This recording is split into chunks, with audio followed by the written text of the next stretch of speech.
from there. Okay, brilliant. Holger, thank you so much for this. And obviously, we won't let you go before all this is over today. We'll come back to you later again.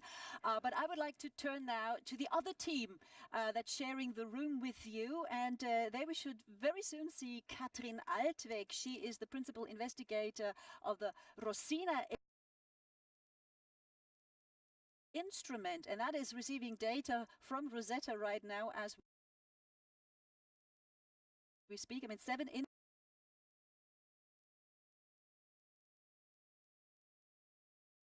instruments on board of Rosetta. Of those, 11 are still working.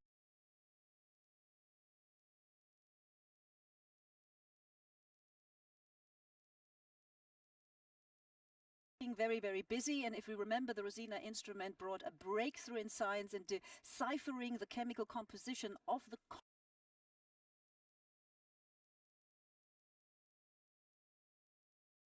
comet.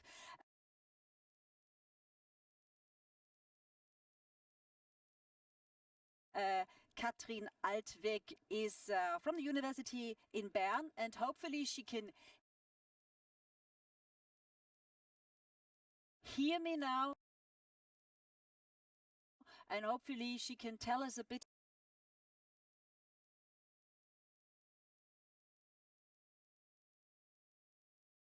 that she receives from Rosetta. Have still 2 of the Rosetta sensors on. That's the mass spectrometer DFMS, and it's also the COPS sensor with 2 gauges, the Nuke gauge and the RAM gauge. What you see here is the pressure. So it's the density in the atmosphere of the comet, and it rises and rises since this morning.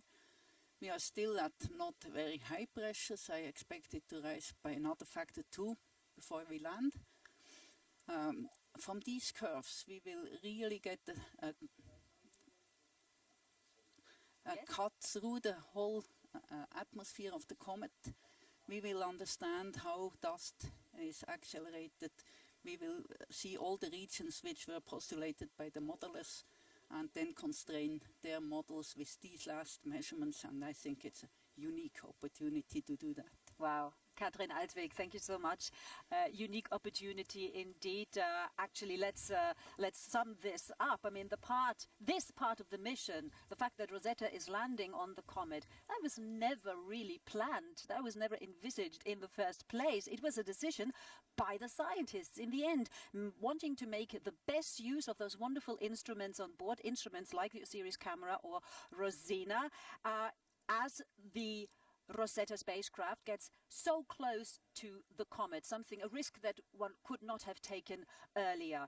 And so this is wonderful, and we see, of course, in the course of now this broadcast also the images and the results of all the data that we receive from the spacecraft in those last minutes. Actually, talking of minutes, we have about 27 minutes to go until we get the signal that Rosetta touched down. And I think this is a good moment to revisit another major highlight in this mission, and that, of course, was the landing of little Philae in November 2014. And it was a short-lived but a very, very, very successful mission. The data that Philae managed to gather was quite impressive. Take a look. On the 12th of November 2014, Rosetta's Philae lander made history by performing the first ever controlled landing on a comet. The lander then sent back the first ever images from the surface of a comet and undertook 60 hours of science. It wasn't all plain sailing. The harpoons didn't fire on landing, and as Philae wasn't anchored, it bounced across the surface of the comet. When the lander finally came to rest, its position meant Philae couldn't drill into the soil to collect samples for the different instruments. Instead, they went into sniffing mode, analysing the gases surrounding the comet and from scattered dust grains. But Philae completed 80% of its planned science, with measurements from multiple landings across several locations providing unexpected benefits. The bounces allowed scientists to compare measurements across the comet of, for example, the comet nucleus's magnetic field. By working with the orbiter, Philae has helped scientists understand how the comet's interior is formed. Radio waves were transmitted between the lander and orbiter to see how they were reflected and transmitted through the comet's nucleus. The smaller lobe where Philae landed was found to be fairly homogeneous. This sort of information, especially knowing how hard the surface is, will be crucial for any future missions involving a comet sample return. Philae went into hibernation after completing its science mission. Apart from several brief periods of contact over the summer of 2015, the lander has been silent, position unknown. And then, less than a month before the end of the mission, Rosetta found Philae, on its side, wedged in a dark crack of the comet. It's now time to say farewell to both the orbiter and its lander, before Rosetta joins Philae for its final resting place on the comet's surface. And we'll talk to the man who is responsible that we could find Philae in just a moment. But first, I would like to cross over to our big conference room, which isn't far away from here, where Jocelyne Landau-Constantin, she's ESA's head of communications office, is on stage and surrounded by a lot of mission engineers, VIPs. Jocelyne, can you hear me? Tell us what's happening. We are hearing you loud and clear, and I have with me Jean-Pierre, and I'm going to ask you the only question that is difficult. What is the best result of Philae? Jocelyn, supposedly I would ask you what are the best moments in your life. You would not be able to pick in one, right? Yes, now. That's right exactly where we are. Philae was so fruitful from successful that it's difficult, barely I can extract one. Maybe the first thing I would say that Philae within Rosetta has entirely changed our view what a comet is. Comet is not an icy ball with molecules and grains inside.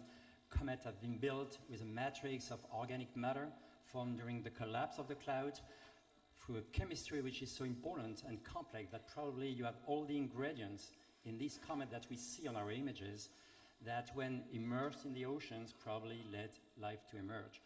But beyond the understanding of what a comet is, Philae within Rosetta has also tell us all the processes that really shape the solar system to drive the diversity in which we are now. And it's really changing paradigms, in particular that, to me, was important. What is the transition from inert to living species?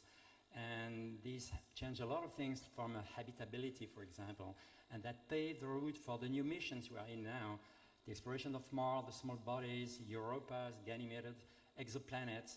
We have now to address questions which are entirely different from those we had prior for Philae and Rosetta to be there. So I think we couldn't dream of a more successful mission. Thank you very much, Jean-Pierre. So, ladies and gentlemen, decision makers, there is room for another mission, obviously. Absolutely. And many more missions. For many more, yes. Thank you very much.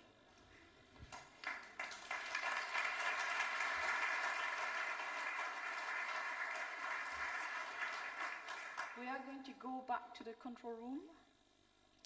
All right, Jocelyne, I can hear you, and more missions, we like to hear that, but let's stick with the one that we're still covering at the moment, the Rosetta mission, and Philae, of course, was a big, big part of it. Next to me is Lawrence O'Rourke. He's been the search coordinator for Philae in the past 2 years. It was your persistence, I said earlier, that made it possible to find Philae. Tell us about it. Indeed, it wasn't an easy job. I mean, already after the landing, we had a very good idea where it actually had finally landed. It landed in an area which had a lot of rocks, very full of ice and very dark and not much illumination. And in the end, as we started getting closer this year, we managed to find some candidates, some locations which looked like the lander, and you can see this in the image which we're showing now, hopefully, which there's a blue one and a red one. And which one was it? It was the red one, and the red one was already identified as our favourite. It was defined as the best candidate from June of last year, and we spent a lot of time this year trying to get images of this red candidate.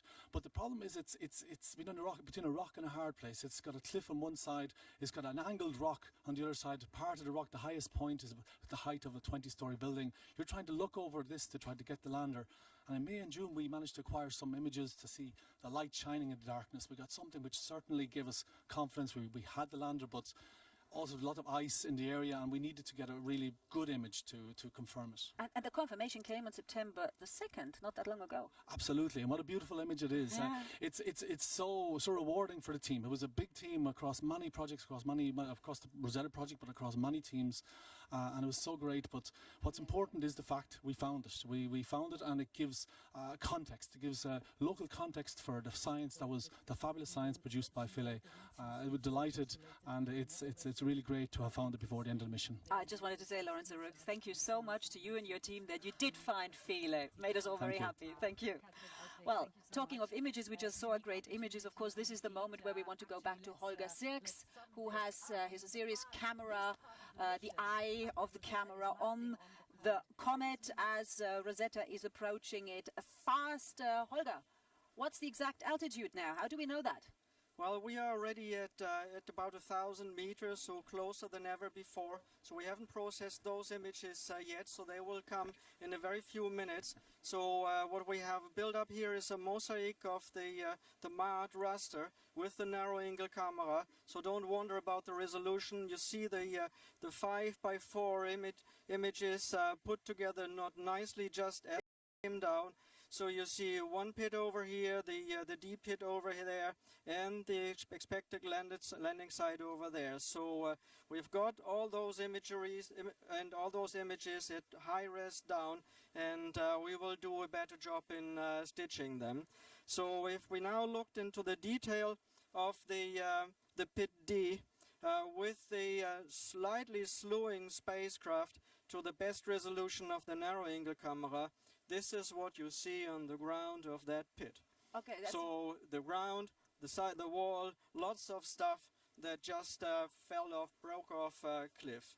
So it's great. It's coming down, and it's super duper. I lost my clip.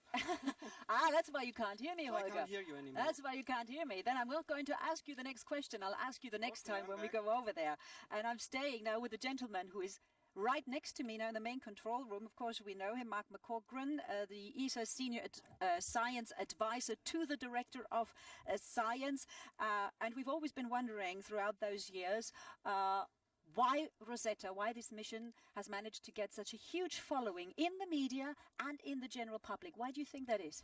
I think there's two main parts to that story, really. One is that it's a mission that's about us as human beings. It's about our birthplace in the solar system. It's about the planet Earth and how water and life may have come here. So I think obviously people can associate with that. But it's a journey. There's Rosetta and Philae, 10 years through the solar system. Our protagonists, they've had their ups and downs. They've had their bumps. They've had their bounces. We know that. And of course, in this room, when Philae's battery ran out in 2014, emotion around the world, social media was just enormous. And I think today we've been working with lots of people, you know, listening to people, and they're very sad today. But I think they really understand how proud we are and how proud they should be that we've really pulled this mission off. Exactly, and I think some of those voices we will hopefully be able to see on tweets, because do you remember during the landing of Philae there were something like 10 tweets a second coming in, and I think we don't do that badly today either. There is a hashtag, a Twitter hashtag, it's comet landing, obviously, and there we see some tweets, but they are actually, they're not, the resolution is not brilliant for me right now. So is there a chance that Rosetta will bounce? Mark, can you tell us? Well, it's a little bit like the old story about a tree falling over in the forest. If nobody there to hear it, will you actually, does it make a sound?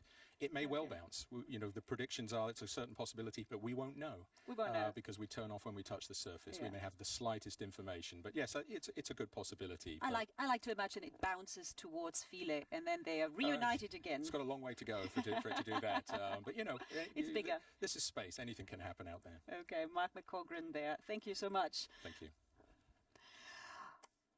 It's time again to cross over to the ESA conference room, because Jocelyn, who we've just seen, she is surrounded by some mission veterans. They've been there forever, certainly with the Rosetta mission. John Elwood, Gerhard Schwem, Manfred Warhaut and Alan Smith, and they all have something to say, I believe. Thank you. Alan should join us as well, and Gerhard, you know, is probably surrounded by a lot of media asking plenty of questions. They're all coming. They're colleagues, they are friends. They've been with the mission for a very, very long time. And I'm going to start with Gerhard. Gerhard, you started in the 80s with this mission. And what is the first thing that comes to your mind? We're very close to the end. Did you think it would have been such a successful mission? Oh, when we started, I think a lot of people thought we are crazy to go in such an ambitious mission.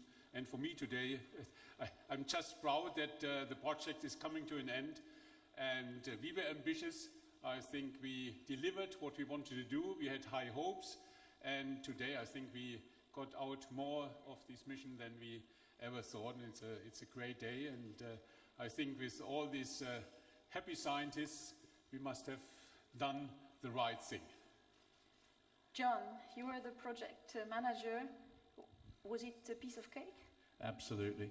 I mean, when I look about the results that have come out in the last 2 years, and then think about the 2 years that happened before we actually launched the spacecraft, it's absolutely amazing the number of hours, the night shifts that industry put in to get this spacecraft to the launch ready to go. In fact, it was ready to go a year early, but you know, it's absolutely amazing to think back on that, and this obviously brings back all those memories, and what a fantastic way to finish the mission. Manfred, this is finito, by the end. Yeah, I must say today I'm a bit irritating. Normally I wait a signal to appear, like 2.5 years ago when we were waiting for the wake up. And today we wait for the signal to disappear, which is then demarking basically the end of the Rosetta mission. But nevertheless, I can tell you on this mission was always big excitement and a lot of success and a lot of people who made it happen. Alan, you were flight director. So yes, started with 12 years ago I was a flight director and sent Rosetta on its way. And I must say I've been very, very proud of the accomplishments of the whole team who've looked after it, and also what the mission has delivered. And today is one of the strangest days ever in this conference room, where there's no stress. It's just, so it can be quiet. Well done, Rosetta and everybody. Thank you, and back to the control room. Very much, Jocelyn, and a warm hello to all the veterans over there. Wonderful pictures there in the background. I have here with me now ESA's Director of Science, Álvaro Jiménez. We just said there's no big agitation in the room over there, but Rosetta as a mission, of course, was really, really complex. One of the greatest missions ESA has performed so far. It raised the bar. Have you got anything similar or even bigger in the pipeline already? Well, of course, we want to do difficult things. That is what we enjoy. This is a challenge, and scientists always want challenges. Otherwise, we'd have no fun. So we have to really do difficult things, and we are happy with the Rosetta mission. We are preparing now the landing of ExoMars in the coming days, ExoMars 2016, and we are also preparing a new mission to Mercury. That's Bepi Colombo, that will be unique in its performance, and also a mission to the icy moons of Jupiter, which will be for the first time to put a mission orbiting one of the moons of an outer planet, that is Ganymede. Okay, so you keep everybody here very busy. But all these missions are getting very complex and very expensive. Are those agencies all working together? Well, that's, of course, the only way to go ahead. We need new challenging missions, and we have to do that in cooperation. We have large cooperations, of course, with traditional partners like NASA, but also with JAXA, with Russia, with Japan, China. This is the way to do science, and science is the glue for cooperation, because scientists are naturally international. They are there for science, and this is international, and we have to use that as a driver for new mission and new cooperation. We are very happy on this cooperation to go on. All right, Álvaro Jiménez, thank you so much. And of course, we have about 8 minutes to go until touchdown. That's high time for us to go back to Holger Sirks to see if he has another picture for us. So I've got just one, and a great one, but to lead you in once more. So this is a context image. So that's the end of the raster, the slewing around the pit D, and from here we'll adjourn for the landing of Rosetta and the final meters. So just to get you a picture also of what the property will be at the very last moment. The closer we get, the smaller the area we image will be. So the image taken at a good 1,000 meters at 2 centimeters per pixel is here. You see on one end the ground, the bottom of the pit D, the shadow of the wall and the upper part, so all the landscape around the pit D. This is really great. It's the first time ever a comet is imaged at this resolution. Okay, Holger, thank you so much. Of course, as the spacecraft gets closer and closer, the pictures will become more and more blurry, but we do look forward to the very last one that you will share with us later on. But in the meantime, 7 minutes to go. We have to speak to one gentleman who is next to me, the missions or head of the missions operations department, Paolo Ferri. Now, this is a very strange moment, quiet somewhat here in the main control room. What's going through your mind after all these years taking care of Rosetta? Yeah, it's always quiet when it's a critical phase, but this is a special one. I think everybody is very sad. On the other hand, the mission end had to come, and I think it's a spectacular way to do it, so we are quite convinced it was the right thing to do. How will we know that it landed? Well, for sure, we expect to lose the signal because we have programmed the spacecraft such that it switches off the transmitter once it detects somehow that something went wrong and something touched down. We hope to see in the very last seconds of telemetry to see some clear indication, for example, movements of the body of the spacecraft that show that really it has touched down. Rosetta was not designed for touchdown, so we do not have specific sensors for that. And this is then the end? That will be definitely the end. We have programmed the spacecraft such that it will not be possible to reactivate it again. We wanted a clean end, and that's the way we hope it's going to happen. That's the way. And because it's an emotional moment, even though we want a clean end, Paolo Ferri, thank you very much. With some less than 6 minutes to go, I think this is a very good moment to stop commenting on anything and just remain silent and let you and the teams watch the touchdown unfold. We'll be back later.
and gentlemen, I invite you to sit down again. We're going to listen to the last stage. The full success of the descent of Rosetta. I declare the mission operations ended for Rosetta. This is the culmination of a tremendous scientific and technical success for this mission, which is thanks to all the engineers and scientists involved, and in particular